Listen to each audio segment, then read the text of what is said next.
Caros amigos, o programa Participação Médica em Debate está de volta para ouvir novamente o Dr. José Gomes Temporão, ex-ministro da Saúde, professor da INSP, da Fiocruz, e diretor executivo do Instituto Sul-Americano de Saúde, que é um órgão da Unasul. Dr. Temporão, nós gostaríamos de ouvi-lo, por favor, sobre nos dizer alguma coisa sobre o problema que, a nosso ver, parece crucial e muito difícil da organização dos recursos humanos no Sistema Único de Saúde. Nós sabemos que há várias propostas, uns falam em fazer uma fundação, outros falam em federalizar o sistema com a União e os estados, e outros sugerem, como se faz no Canadá, que parte dos componentes desse sistema sejam do Estado e haja contratos de credenciamento de profissionais fora nos seus consultórios.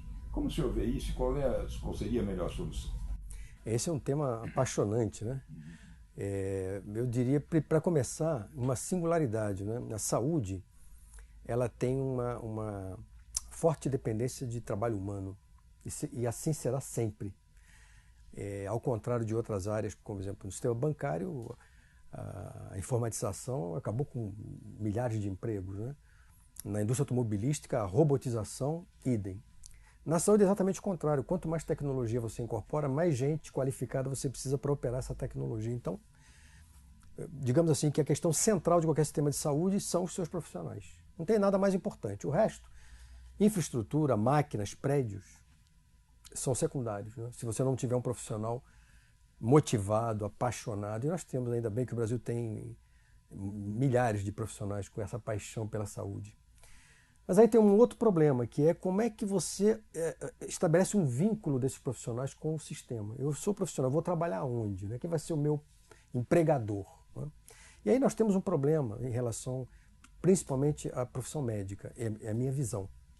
Pela Constituição brasileira, o médico pode ter até 2 empregos públicos e outros tantos privados, né? Eu acho que aí surge o primeiro problema. Na Inglaterra, por exemplo, o médico tem que fazer uma opção. Ou ele trabalha no sistema público ou trabalha no sistema privado. Então, essa que nós chamava-se antigamente, até uma palavra que não vem sendo muito usada, dupla militância ou tripla militância, às vezes cria problemas de conflitos de interesse e problemas complexos, né? Além do fato de que muitas vezes esse profissional, por questões dos baixos salários oferecidos, né, tem que ficar pulando de um emprego para outro, né? Não é incomum colegas que não têm sequer condições de ter um segmento do paciente que ele atendeu numa emergência. Ele atende naquela situação aguda e depois não sabe o que aconteceu. Nem sabe se a sua abordagem clínica, se a prescrição teve bom sucesso ou não, porque esse paciente vai ser acompanhado depois por quem? Se tiver cobertura do programa de saúde da família, pelo seu clínico lá, ótimo. Se não, vai voltar num outro plantão se o seu quadro se agravou, enfim. O ideal seria o quê? Na minha visão, que o médico pudesse trabalhar num serviço em dedicação integral e exclusiva. Que nesse serviço, que pode ser um programa de saúde da família, pode ser um ambulatório de especialidades, pode ser um hospital geral, pode ser um hospital especializado, não importa. Mas que ele tivesse condições de salário, de condições de trabalho, de progressão profissional, de estudo e aperfeiçoamento nesse local. A gente fala isso há décadas no Brasil, mas não se consegue avançar. Porque nós estruturamos um sistema onde os patrões são muitos, o governo federal, os governos estaduais, as prefeituras, os planos de saúde, os seguros de saúde, um grupo muito pequeno, cada vez menor de profissionais que vivem apenas da prática liberal, né, que é uma espécie em extinção, podemos dizer assim. Além disso, um outro fator que vem agravando, quando eu fui ministro, eu defendi a criação de um modelo jurídico institucional para o serviço público, que seriam as fundações públicas de direito privado. Porque hoje, principalmente, isso se aplica quando se olha para grandes hospitais ou para redes integradas. Administrar um grande hospital hoje, com os princípios gerenciais dos anos 50 do século passado, francamente, não é mais possível. Então, o que nós defendíamos era unidades, estruturas públicas, mas regidas pelo direito privado. O que é pelo direito privado? Contratos pela CLT, remuneração adequada, profissionalização da gestão, estabelecimento de metas e indicadores de desempenho e um contrato de gestão com o contratante público. Poderia ser a União, o Estado e o município. Houve uma grande resistência corporativa, isso não avançou. E o pior que está acontecendo é que na ponta, o prefeito, o gestor, quando se vê, por exemplo, impedido pela lei de responsabilidade fiscal de aumentar o gasto com o pessoal, porque tem um limite, né? O que ele faz? Ele terceiriza. Ele contrata uma organização social, ele contrata uma cooperativa, ele contrata um ente privado para prestar serviços que o Estado deveria estar prestando. Isso cria uma miríade de vínculos onde você perde unidade, você perde macroplanejamento, o funcionário não sabe se hoje ele trabalha para o A, para B ou para C. Então acho que nós temos que repensar. Especificamente em relação ao trabalho médico, acho que é uma questão importante que eu comecei a pensar no Ministério, que é a ideia de nós termos uma carreira nacional, não seria apenas para os médicos, mas envolveria também outros profissionais, eu imagino, enfermeiras, odontólogos, farmacêuticos, especificamente desenhada para a interiorização desses profissionais.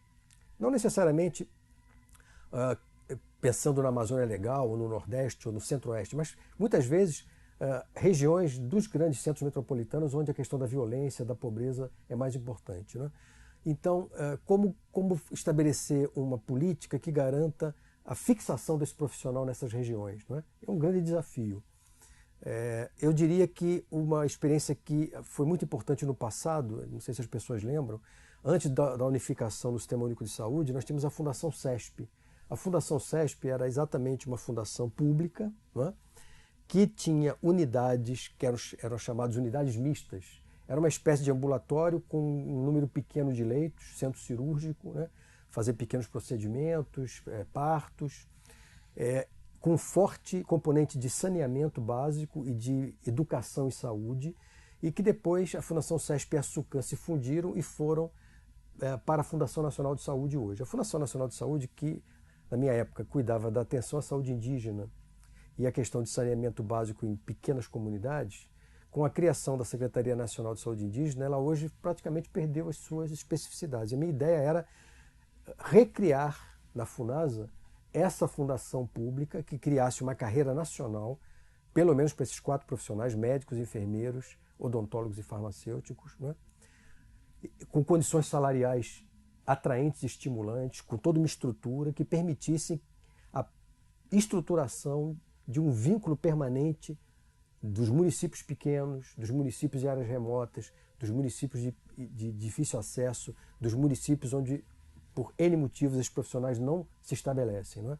Então acho que é uma visão importante, eu acho que essa é uma decisão do Congresso Nacional, mas eu penso que a categoria médica deveria insistir politicamente nesse caminho, da criação de uma carreira nacional. Eu estou me referindo aí especificamente à questão da localidade de difícil acesso, ou mais pobres, ou no interior do Brasil, ou na periferia das grandes cidades. Mas acho que esse debate ele é pertinente em relação mesmo ao futuro vínculo dos jovens médicos que estão se formando. O que eles querem da sua profissão? O que seria melhor para o seu exercício profissional? Manter essa situação de fragmentação, de múltiplos vínculos, ou ele poder optar por uma carreira específica, por tempo geográfico integral, como a gente chamava no passado, né? Dedicação exclusiva, ninguém mais fala nisso, né? Eu acho que são temas que cada vez mais vão ser importantes para se discutir no Brasil. Muito obrigado, doutor Temporão.